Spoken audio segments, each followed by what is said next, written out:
But let's bring in the Grim Reaper now. Very talented individual, hockey player, lawyer, NHL Network, best-selling author, model.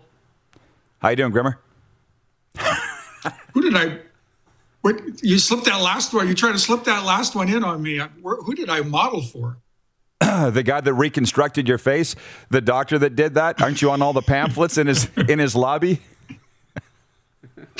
Well, yeah, he didn't improve on the before picture, but he got me pretty close to the before. So kudos to the doc.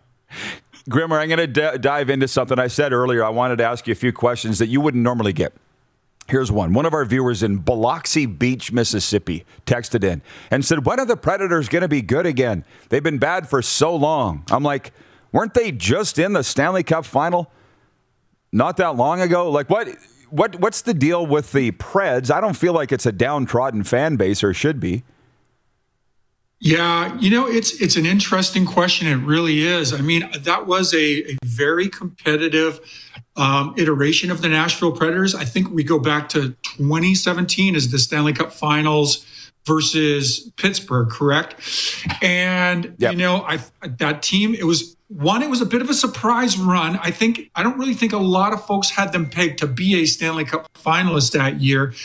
But I will say the most telling point is, I think both the playing personnel, and they communicated this to David Poile, and I think David Poile really took it to heart. I think incorporated a good bit of veteran player feedback in his approach going forward around that time. And what I'm referencing, Clark, is the players were saying in their exit meetings that year and the year after, hey, keep us together. We think we got a good thing going here. We think we can improve on what we've done to this point. And really, with the exception of a tweak here or there, maybe signing Duchesne for some down the middle support, the roster really hasn't on paper improved since that time. So you're taking a team that exceeded expectations. I think perhaps it's either inferior on paper, or the players that are on that roster aren't performing to potential. And I think you've kind of got what you see now, the recipe for a team that is well south of the playoff cutoff line in the Central Division.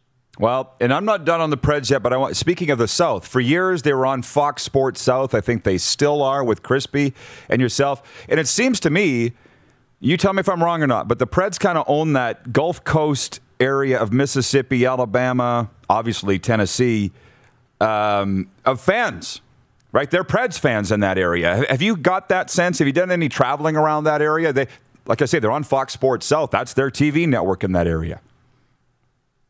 Yeah, no, they get really robust coverage and a pretty strong following in the Southeast generally. Of course, you get deeper into the Southeast, you've got the Florida-based teams who dominate interest there. But I think where you talk about the Preds, there's really, I think, little doubt. You go Kentucky to Tennessee south, other side of Tennessee to the south is Alabama. And, kind of in that region, you've got a really strong following for the Predators franchise. And of course, like any marketplace, that ebbs and flows with how competitive the team is on the ice. And of late, I think a bit of a shock to a lot of folks. I didn't have high expectations for this club this year, given the transactions of the last offseason, but I expected them to compete for a playoff spot. Looks like they're probably sellers at the deadline. So, Grimmer, like I said, these aren't your normal questions that you'll get, and I know that you'll enjoy them. I'm not going to ask any more from myself. These are all from the viewers. Oh, no more preface required. You've got my interest. You've piqued my interest here. Okay, good. Well, Craig Campbell from the Hockey Hall of Fame says, what do you recall playing with the University of Manitoba Bisons? And the reason this is timely is Mike Babcock, as you know, is coming back to the U of S. So we were trying to name all the ex-university players that went to the NHL. Todd Ellick, of course, came up. Corey Cross, yourself. It's not that many. Steve Ruchin. Don't forget Steve Ruchin, an old teammate of mine. He came out of, I think he was, well, yeah, right. Played for the Ducks, was the center to Teemu and Paul for years and years. I think Ruch came out of, I think it was like an Ontario-based Canadian university. So what did that do for your career, playing there? You know what? I talk about this a lot in the book, and it was well worth the stop for me. Of course, the University of Manitoba came in between a 3-year career at the WHL level with the Regina Pats, whereby after I graduated from the Dub, I was part of the Calgary Flames organization. I went to a Flames camp. I kind of, I didn't know if pro was for me. I walked away a very young, inexperienced, immature young man. I went back to school, and I kind of needed that time to grow up and start to figure out what my future looked like. So, stopping at the U of M, playing 2 years under Wayne Fleming, and let me just insert, a piece of insight here. I played for some great coaches. I have a lot of respect for really everybody I played for over the course of my career. Wayne Fleming, God rest his soul, Clark, died tragically and far too early. Several years ago, lost to cancer. He was one of the great men I ever played for, and I think one of the great hockey teachers I ever played for. Had a great career both at the Canadian university level and overseas as well, playing, coaching in a number of the European leagues, and then was an assistant to assistant coach to half a dozen different organizations. Wayne was a good hockey man. So oh, you're still going? Yeah, okay. It was long story short, Clark. It's Rod, by the way. It's Rod. It's Rod. Keep Clark. Clark's your producer. I'm sorry. Do you have your coffee yet, Grimmer? Sorry. Yeah, you're good. No, I'm like a half cup. I'm a half cup into it. Sorry, Rod. And so the point that I'm making is that was a critical stop for me. Without that 2-year stretch at the University of Manitoba, no way that I go on to, enjoy a really, in my estimation, for a guy with below average speed and hands of stone, playing pro hockey at the NHL level for, 14 years, 17 years of pro altogether. I exceeded a lot of people's expectations, probably including my own. So what we love about this chat, and you're realizing it now, is it's hockey guys. So Dale Durkach writes in, the Rat. He says, Mike Ridley, New York Rangers, University of Manitoba. Right. The Rat also says, say hello to Grimmer for me, was my sidekick for a couple of years. Again, skill plays well when skill feels comfortable. That's Dirk's comment. Paul Figler from the dubnetwork.ca is watching. He says, Ruchin played for the University of Western Ontario, for those who want to know. Glenn, a Pats alum watching in Tallahassee, Florida, says that Grimmer is a good Christian. I know he's a believer. We've had those discussions. So there's that, Grimmer. So it's a nice little hockey get-together here this morning that we're having. I appreciate you being part of it. Christopher Ryan, where the heck is it? He had a comment about Don Cherry. He's watching on YouTube. Don Cherry's comments about you with regards to fighting. I'll be honest, I remember it, but I forget the details now. Are you and Grapes over that? Well, he apologized. So, I give him a lot of credit for that. I mean, I don't know that I've ever seen Grapes walk anything back, and he did it full-throated on national television. So, we appreciate that. But just to give folks the background on that, all of a sudden, to start the broadcast, and I think this goes back to, maybe 2010, 11, something like that.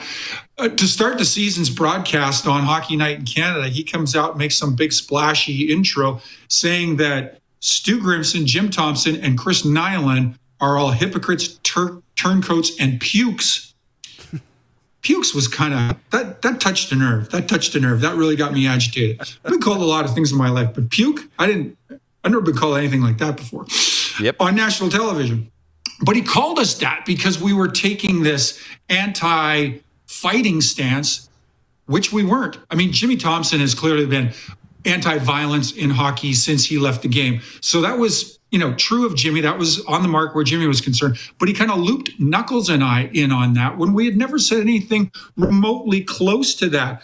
So it kind of got our fire lit to, rattle the legal saber a little bit and get CBC/Don's attention. And I think ultimately, it put him in a corner where he felt like he needed to do the right thing, to walk it back, because nowhere out there, again, had we ever said anything like that. So he did, we let it die, and everybody's moved on since then. But I referred to it in the book as Cherrygate. And it was, for 2-3 weeks of the hockey season early that year, it was a pretty good dust up, pretty kind of entertaining to follow. It was big news, but I'd like to think people move on. Apparently they don't all move on. From viewer Donna Berger, she says, "This is real life. Love this show for it." From Wayne in Victoria, BC, "I am really enjoying the chat with Grimmer. Great interview as expected." And my last question for you, Stu, is this. I'd like to think you're our Predators insider. Ron Duguay was just on the other day as the Rangers insider for us. He's volunteered to do that. But he said, where's the big rough and tumble Canadian hockey players that we all grew up with? He wouldn't put himself in that category. Yourself. I named Ryan Reeves. Is Ross Johnston Canadian of the Islanders? Doesn't matter. He's like, you named 2. Stu, do you think there would have been a place for you in today's NHL? You know what I mean?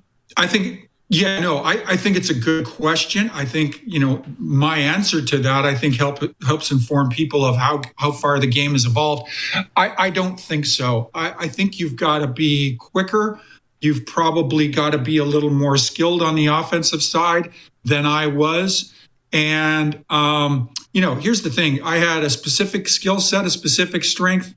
Rod, I was pretty good at what I did, and I did that well, but I didn't have, how should I say? I wasn't as well-rounded as the likes of a Matt Martin, a Ryan Reeves, a Tom Wilson is probably even an unfair example because he plays in a top 6 role, and he's piling up points annually now, playing alongside of guys like Ovechkin. But I don't think so. It's an interesting conversation. Dale Durkach on.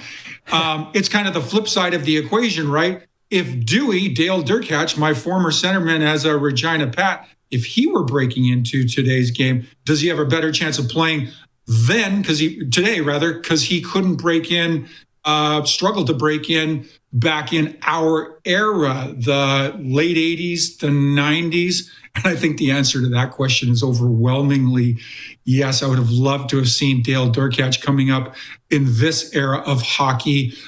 Smaller guys don't have to prove they can play. When you're that skilled, you get the benefit of the doubt until somebody sees different. So that to me is probably a more interesting hypothetical. Could Dale Durkach play in today's game? You bet, and he'd be lighting it up. Dewey was just in here the other day, and he said near the end of his career, the Oilers did offer him a contract, and you would probably remember that, but he was making more money in Europe. He's like, I just can't. Right. And I understand that. By the way, the Oiler alum, Bill Tuelli, wrote in here the other day. He was watching in Nanaimo, BC, and he said, hey, it was horrible that we couldn't bring Durkach into the 80s Oilers. But come on, it was the 80s Oilers. There wasn't a lot of guys that could crack that lineup. But Grimmer, we got to run. As always, all the best. I look forward to the day that we share a stage again, my friend. Stay safe, and let's do it again soon. Okay, thanks, Rod, a.k.a. Clark. Got it. Have a good day. Finish that coffee. Stu Grimson, Regina Pat's legend. That's how I remember. I wore this in his honor today. Although I wear Pat stuff most every day. The Clark and Daryl show. Yeah, I know. We'll be back. We're changing the name of the show, folks. You're watching Rod Pedersen On Demand. For more of the Rod Pedersen Show, visit rodpedersen.com or follow Rod Pedersen on social media.